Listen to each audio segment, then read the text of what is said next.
inkastoo haliyey magac leh iyo hanada loo aasay in dhulbahanta heeriyada rogeen hubanti weeyaan oo saddexdii hafrood meel xilaa looga soo haray aan ka dib dhacay awaankii saaxiibkay ahaa oo aabahay oo kala ahaa jaamac kadiye xafladiisii maalintii ayadoon la gaarin isla guumays ayaan gabagan tiriyey waxaan idhi sida tan tii xabaysan heeliya fariin hadalla suugaana waa iga horeeyaa ninkii heel ka tirin laayee wiilkii xarfaha hoorin jiray mawdkii baa helaye halkii jaamac lagu aasay baan uga harayaa hoggaankii murtida nin kastoo adduunyada harsada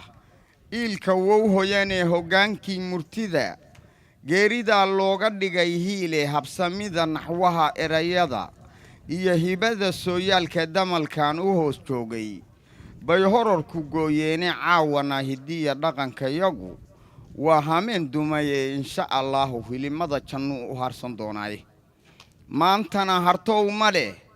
ciidan kugu halleeyaaye haasaawo dheer odhan mayehe waan hollinayaaye iga hooya hawraar yar baan hiba idiin siine landheeraha tuu higsado loo hirgeliyaaye allaylehe hartigu waa liqeen horintii iidoore gooja cadde waayaga habsaday hiiradii subaxoo hanaqa iyo rubaddaa la jaray hubka culus kuwiina la dhiciya hawsarkiiyo towga hanaqa iyo rubaddaa la jaray habarax bulsheed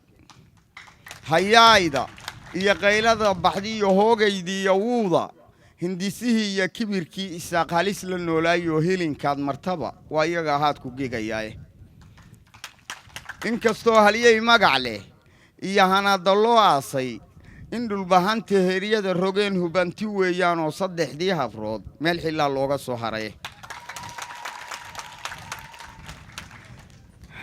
hanjabaadda muuse iyo warkii hororku beenow hirooga iyo geesigii waa hameen tegey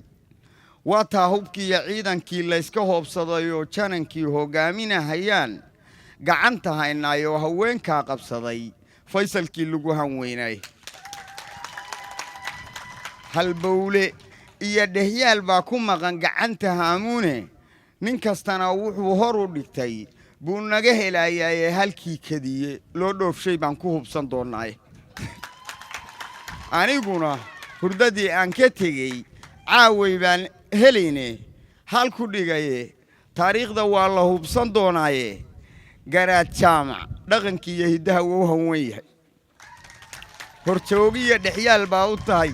caawana hab maamuus kalaan ku huwinaynaaye horjoogiyo dhexyaal baa u tahay hodanka daarood wasalaamu calaykum waraxmatullaahi wabarakaatu